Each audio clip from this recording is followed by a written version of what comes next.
Comment bien apprendre aux intelligences artificielles, aux machines, de faire des tâches? Comment on va apprendre à une machine, par exemple, de différencier une image par rapport à une autre? Ou bien une machine, par exemple, de faire une reconnaissance vocale ou bien une reconnaissance faciale. Donc, c'est juste des exercices.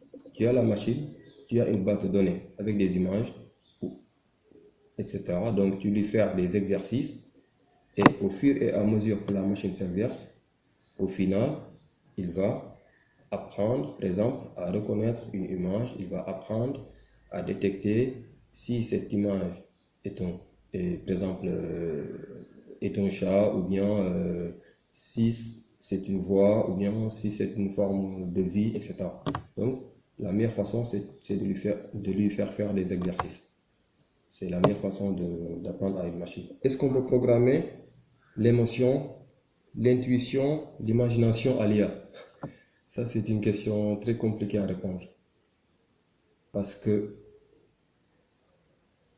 émotion, quand on a des émotions, c'est-à-dire derrière, il y a un système de neurones. Donc, s'il y a un système de neurones, si tu es fatigué, tu as des émotions, par exemple, tu dis je suis fatigué, tu as un ressenti, etc. Ou bien si tu es fâché, tu as un ressenti, etc. Mais comme les machines, ce sont des systèmes ou bien un réseau de transistors, donc ce serait difficile de lui, par exemple, dire à la machine d'avoir des émotions ou bien d'avoir de l'imagination. Donc c'est une question qui suscite beaucoup d'interrogations par rapport à est-ce qu'une machine peut avoir une émotion ou pas. Mais pour moi, c'est très compliqué.